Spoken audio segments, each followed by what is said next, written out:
Chapter 27. Dan smelled mint. His office always smelled of mint. The young secretary left a tin of peppermints on his desk every morning, and he ate them throughout the day. Julie was her name. Pretty and young. Too pretty and young to already be working in a place like this.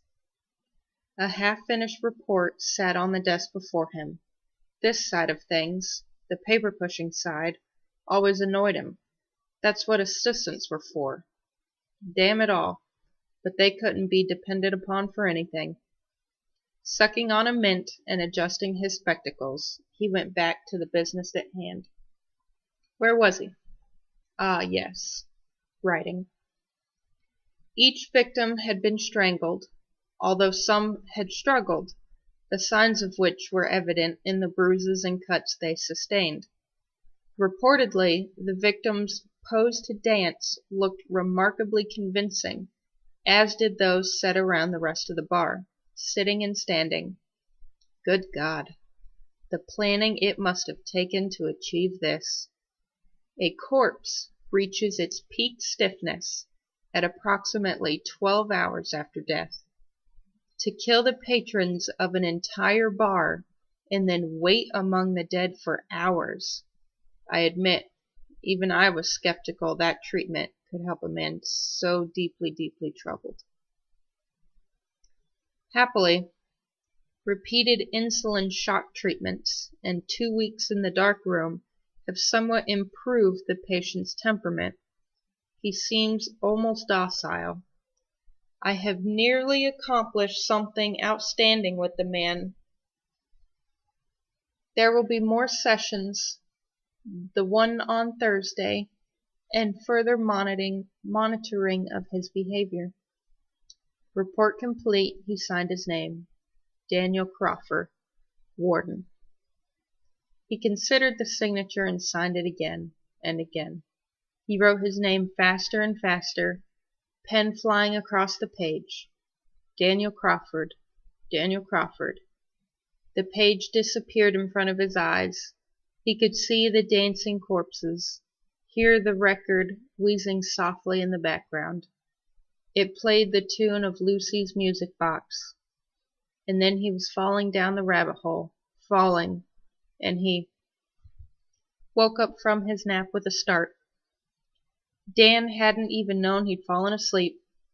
What was the dream? He concentrated before it faded away. He was seeing again through the warden's eyes as if they were his own. It felt so real. He even remembered writing the report in the warden's own hand. If he thought hard enough about it, he could taste the peppermints. Dan rolled out of bed, still decidedly groggy. On the bedside table, his phone lit up with a picture of Abby. Her text message appeared underneath. Class over. They're handing out ice cream in quad. Want update on Jordan. Meet me in 5? In 5? Damn. No time to shower. Dan checked his breath, cupping his palm over his mouth and blowing. It could have been better.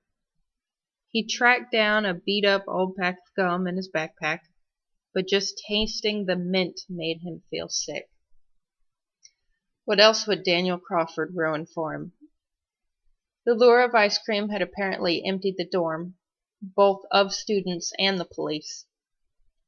Dan jogged through the silent hall to the back stairs. At the second floor, he grabbed the handrail as usual and swung around it to the next set of stairs below. But a dark shape startled him, and he stumbled, nearly colliding with the lump in the stairwell. He dodged it just in time, sliding to the right and grabbing the opposite handrail. At first, he assumed it was just a backpack someone had dropped, or maybe a bucket one of the maintenance workers had left. But no, the ship was bigger, and, oh God, it was human. There, with one arm on his legs and the other slung over his head, was Jordan's roommate, Yi. For a second, Dan's limbs refused to cooperate. He couldn't move. Oh God, he's dead. Oh God, he's dead. He's dead. Then Dan knelt, taking Yi by the shoulders and shaking him gently. What did those safety pamphlets always say? Don't move someone who's fallen because you might make things worse? No, no, this can't be happening. This isn't happening, Dan whispered, carefully searching along Yi's t-shirt. He pressed his palm to Yi's chest and waited, a hysterical laugh of relief escaping when he felt the thump of his heartbeat. Yi! Yi, can you hear me? He shook him again. No response. Dan yanked his cell phone out of his pocket and frantically dialed 911. Would campus security be better? They'd be closer, that's for sure. Where had those cops gone anyways? Yes, hello? I need help. I'm at the Brookline dormitory on campus.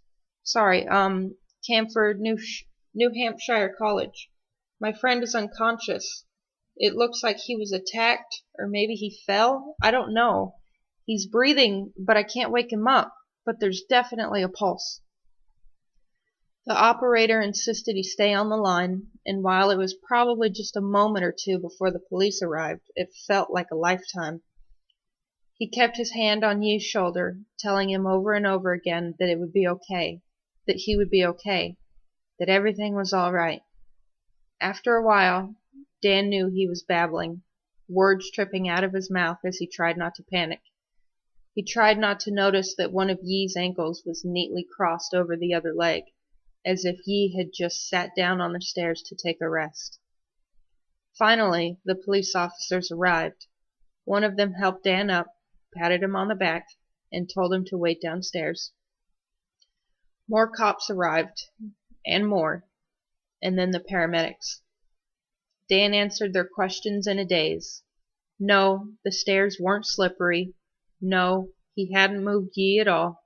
Yes, he'd called the second he found him. No, he didn't know anyone who wanted to hurt Yi. They sat him down on a bench in the front hall while the police secured the doors. Nobody from outside was allowed in, and police posted to each floor told the students still in their rooms to stay exactly where they were.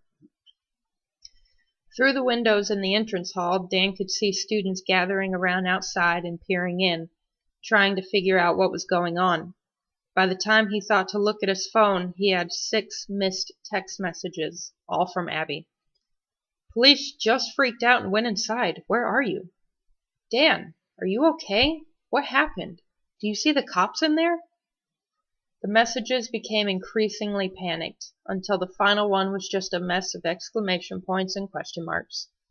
I'm fine, he texted back. Found Yi. He fell down the stairs or something. Dan glanced up from his phone. The paramedics were carrying Yi on a stretcher, a blanket wrapped tightly over his chest. Taking him to ambulance now. As soon as the paramedics reached the doors, 2 cops sprang forward to usher them out and control the crowd waiting to get a look. The noise that flooded in from outside was deafening. One mass of shouts and crying and the blare of ambulance sirens. Abby texted back in a flash. Whoa, poor Yi. I see them taking him to the ambulance now. You holding up okay? Dan was grateful for her concern. Fine, he shot back, even if that was only half true. Because while the police questioned him and paced around and questioned him some more, all Dan could think was that Yi had looked so still, still as a sculpture. From their questions, it became clear that the cops didn't feel Joe's murder and this incident were related. For one, Yi was still alive, and for another, the apparent murderer was in their custody. But gazing around at the faces of the students outside, Dan knew they were all thinking the same thing. Brookline was not safe. Son? Dan's eyes lifted slowly from his cell phone to the police officer standing in front of him. He didn't remember his name, although he knew the officer had introduced himself at some point during the questioning. Dan simply didn't have the energy to remember. You're free to go, the officer said, nodding to the doors. We want everyone out for now. They ask that you all gather in the dining hall. Abby was hovering right outside the dorm, dodging officers who were trying to herd her away. When she caught sight of Dan, she came running. Hey, you're really okay? She gave him a big hug. That helps. Nobody was doing a very good job of getting people to leave the scene. There was simply too much commotion. Dan looked into the blaze of siren lights, finding that even professors and townsfolk had been roused by the excitement. Clusters of students whispered under the trees, and Dan spotted a few familiar faces. Among them, some hall monitors and professors, including Professor Reyes and, wait, what the hell? Sal Weathers' wife. Her gaunt face was even more ghostly under the blue flashes of the police car lights. Professor Reyes was pushing through the crowd and flagging down an officer. She seemed to be shouting at him, arguing.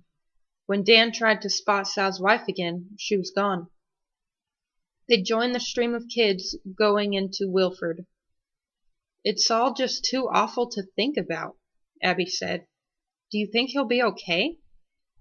I don't know. I mean, he was breathing, but he was unconscious. It could have been a fall. I don't know. I just hope he's all right. Inside, students zoomed around helter-skelter. Some of Abby's art friends raced up to them, bombarding Dan with questions. Oh, right. I was there. I found him. Of course everyone knows. Finally, Abby intercepted, asking them to give him space. Thanks, Dan said to her when they left. I'm not sure I could handle more questions right now. The police already grilled me. The hall monitors had moved the ice cream inside and set it up on the buffet table so students could help themselves. There was also a young woman in a crooked hairnet who was making milkshakes. Is this supposed to make us forget? Abby asked, rolling her eyes. But then she spied Jordan standing alone by the windows. She pinched Dan's elbow. Let's get him something. He and ye are close. He must be devastated. He wasn't so thrilled to see me when I went to visit, Dan said. In fact, I got the impression he was really pissed off at me. Yeah, I saw your text, she answered quickly. I still think we should say something. Sure, yeah, let's just approach with caution, you know? I don't feel like getting my head bitten off again right now. They waited their turn to grab a shake for Jordan. Dan overheard the kids in front of them discussing their plans to leave. His heart sank. Did this mean the program was over for good? He suspected the only reason things hadn't shut down after Joe's murder was because they'd apprehended a suspect so quickly. But another incident? Well, it was easy to see why people were drawing a connection. Milkshakes in hand, Abby and Dan approached Jordan. His notepads and pen were nowhere in sight. He'd gone back to carrying his many-sided die, turning it in his palm as if he were trying to polish down the corners. He stared out the window into the quad, still wearing his blue bathrobe and a pair of brown suede slippers. When Jordan saw them, he said defiantly, I don't want it. I don't need your pity party. Then we'll go. We'll leave you alone, Abby replied. She put the milkshake on the table next to him. But we wanted you to know we're here if you need us. She turned to leave, nodding for Dan to follow her. Hang on a second. Jordan took the milkshake, cradling it in both hands. There were big circles under his eyes. His hair was unkempt. The lights from the police cars outside reflected off his face, tinting him red, then blue, then ghostly pale. For a moment, Jordan kept his eyes on the cup in his hands. Then he slowly lifted his head to look at them. Thanks for the milkshake, and thanks. So how are you holding up? Dan asked. Jordan sighed. It doesn't feel real. I mean, maybe he fell. But did you see all those cops? There's no way he just fell. He took a long slurp on the milkshake. What did ye do? He's a good guy. A little talkative, but good. The program director arrived, informing them in a quavering voice that the dorm had been thoroughly checked and they could now return to their rooms. Nobody seemed eager to leave the dining hall. Come on, Abby said. She put her hand on Jordan's arm. Let's head back to your dorm. I can walk there myself. Here we go again. Dan braced himself for the blow-up, but Abby ignored the tone. I know you can, stupid. You've got legs. But let's go together anyways. Nobody should be alone tonight.